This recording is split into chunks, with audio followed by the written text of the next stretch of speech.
Hello friends, welcome to YouTube channel जिसका नाम है सी एस और शेयर मार्केट हब। और आज का जो वीडियो हम लाए हैं वो है पीएनबी बैंक का, जो पंजाब नेशनल बैंक जिसे बोला जाता है।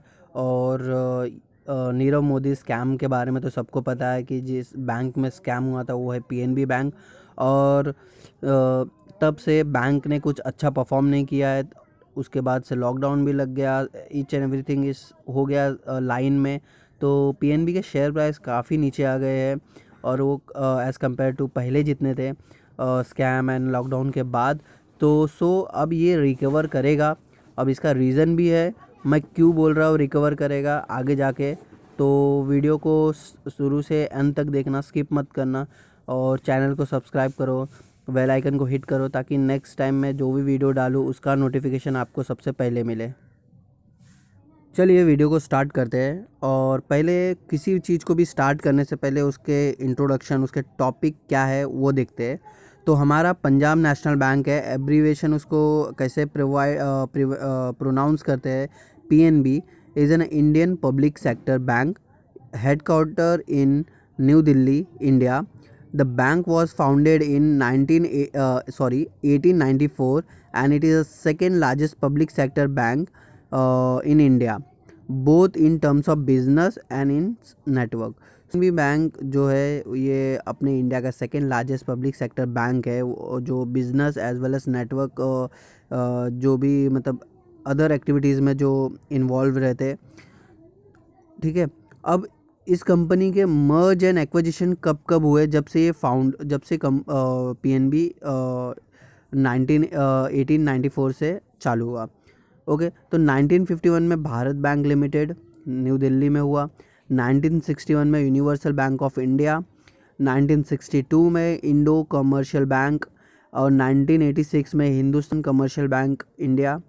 1993 में new bank of India new Delhi में हुआ। 2003 में निगुनगड़ी बैंक केरला। अब 2020 में मैं क्यों बोल रहा हूँ कि अब ये इसके आगे जाने के चांसेस है, क्योंकि bank of commerce and United bank of India से मर्ज हुआ, एक्विजिशन इसका हुआ है। तो मेन रीज़न यही है कि वो इसके शेयर प्राइस बढ़ने का मेन रीज़न यही रहेगा, क्योंकि उसने oriental bank of commerce and United bank of India से मर्ज और एक्विजिशन कर लिया है। अब इसके शेयर होल्डर पैटर्न्स देखेंगे तो प्रमोटर्स के पास है 83%, जो है ऑलमोस्ट बहुत ही ज़्यादा परसेंटेज प्रमोटर्स के पास है। बैंक एंड इंश्योरेंस एफएलएस के पास है 5.6%। रेसिडेंट और इंडिविजुअल के पास है 5.7%। और म्यूचुअल फंड में इन्वेस्टेड है 2.3%। फॉरेन इंस्टीट्यूट इन्वेस्टर्स पे है 2.2, अदर्स 1.1 और टोटल इसका 100%। ये इस तरीके से डिवाइड है। और ओके, अब इसके देख लेते हैं employees. As on 21st March 2019, the bank had 70,810 employees. As of 31st March 2019, it has also had 1722 employees with disability on the same date, 2.3%. Okay, the average age of the bank employee on the same date was 39 years. The bank reported the business of INR 11.65 crore per employee and the net profit of INR 8.06 lakh per employee during the year 12 to 13. The company incurred INR 5751 crores towards the employee benefit expenses during the same financial year. Okay, then इसे read करके तो ये लगता है कि PNB अपने employees को भी, जिस हिसाब से वहाँ पे एम्प्लॉयज़ उनके ऊपर एक्सपेंसेस पे भी अच्छा खासा इंकर्ड कर रहा है। तो ये फैक्टर्स तो ठीक है इसके अंदर। अब चले इसके चार्ट एंड ऑल देख लेते हैं क्या है। ओके, तो मैं न्यूज़ इसका क्या आया है वो बताता हूँ। न्यूज़ ये है, government raises authorised capital of Punjab and ₹10,000 crore. Okay, तो गवर्नमेंट ने रेज़ किया है 10,000 करोड़, तो ये भी रीज़न रहेगा कि शेयर प्राइस थोड़े अप जाएंगे। ओके, अब दूसरा एक ये आया है कि judgement day in Nirav Modi UK extradition case on Feb 25। Okay, तो Feb 25 को नीरव मोदी का भी जजमेंट, उसका भी केस का कुछ होगा। अगर केस वो रिटर्न करते हैं बैंक को पैसा या कुछ और वे में पैसा आता है, तो ये भी रीज़न रहेगा कि शेयर प्राइस ऊपर जाएंगे। ओके, तो शेयर प्राइस के बारे में देख लेते हैं। अभी फ़िलहाल इसका शेयर हो रहा है ट्रेड 36.90 में। ओके, 3290 में, और इसका 52 वीक हाई है 62 जाके आया है, और लो है इसका 26.30 जो अभी तक 52 वीक का लो है। ओके, अब अगर डेली चार्ट देखेंगे तो डेली चार्ट में बीच में डाउन फॉरवर्ड थे लगातार, अब फॉरवर्ड में जा रहा है। ओके, अभी डेली अच्छा खासा ऊपर जा रहा है ऊपर। ओके, तो अगर ये तो डेली हो गया, अगर हम ईयरली डेटा देखेंगे तो इसके ये जो 3 साल जो दिख रहे, ये फर्स्ट ईयर जो आई थिंक नीरव मोदी के स्कैम के वजह से ये डाउन फॉरवर्ड गया। सेकेंड, उसका इफ़ेक्ट तो इतना जल्दी जाएगा नहीं, तो सेकेंड ईयर भी उसका ऐसा ही गया, और थर्ड ईयर में तो as usual corona virus.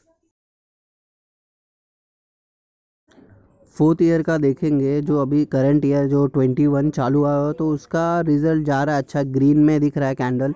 Okay, तो ईयर हम सोच सकते हैं ये ईयर में अच्छा जाए, क्योंकि रीज़न है क्योंकि उसने अमालगमेशन और मर्ज हुआ है ओरिएंटेड बैंक और दूसरे बैंक से, प्लस गवर्नमेंट ने भी 10,000 करोड़ का फंड रेज़ किया है, और अगर नीरव मोदी पे जजमेंट में भी कुछ निकल आता है, तो वो भी एक अच्छा एड ऑन रहेगा पीएनबी के लिए, और आगे जाके इसके शेयर प्राइस भी इंक्रीज़ हो सकते हैं। ओके, तो और कंपनी के अगर फंडामेंटल्स देखेंगे तो मार्केट कैपिटल इसका 38,705.004 है, और इक्विटी शेयर्स तो काफ़ी अच्छे हैं 10,477,682,688। ओके, और डिविडेंड पेबल, ओके, इन्होंने डिविडेंड भी दिया है 26 से 15 से 36 ऑफ 2015। डिविडेंड यील्ड कोई नहीं है, और डिक्लेयर डिविडेंड 165 है इनका, और एक्स डिविडेंड डेट इज़ 15 है, जो मतलब जो प्रीवियस इन्होंने किया था। EPS माइनस 0.2440 है। ओके, तो इन्होंने डिविडेंड भी दिया हुआ है, तो काफ़ी अच्छा शेयर है फ्यूचर के लिए, और बाय कर सकते हैं। तो मेरा ओपिनियन यही रहेगा कि अगर लॉन्ग टर्म के लिए आपको डालना है, जैसे 4 साल 5 साल 10 साल के लिए, तो आप एक हिस्सा मतलब ऑलमोस्ट 100 या 200 शेयर्स इसके ख़रीद के रख सकते हैं। ओके, तो ये बेटर रहेगा अगर फ्यूचर में ये अपने। ओके, आपको मैं इसके कितना अभी तक हाईएस्ट मारा है वो भी मैं आपको दिखाता हूँ, अभी तक कितना जाके आया हाईएस्ट, तो वो बेटर थोड़ा एक व्यू देगा। ओके, अगर मैं नॉर्मली यही पकड़ूँ तो ये ऑलमोस्ट 276, ओके, ऑलमोस्ट 276 जाके आ चुका है, तो 276 से नीचे आया 36 पे। ओके, ये एशिया का अपने इंडिया का second largest public sector bank है, तो सोच सकते हो ये ऊपर जाएगा ही जाएगा, इसकी गारंटीड है। तो अपना रिसर्च करो, अपना जो भी पॉइंट ऑफ व्यू है, अपना जितना मार्केट में रिसर्च कर सकते हो घुस सकते हो, घुसो और देखो, फिर इसे बाय करो।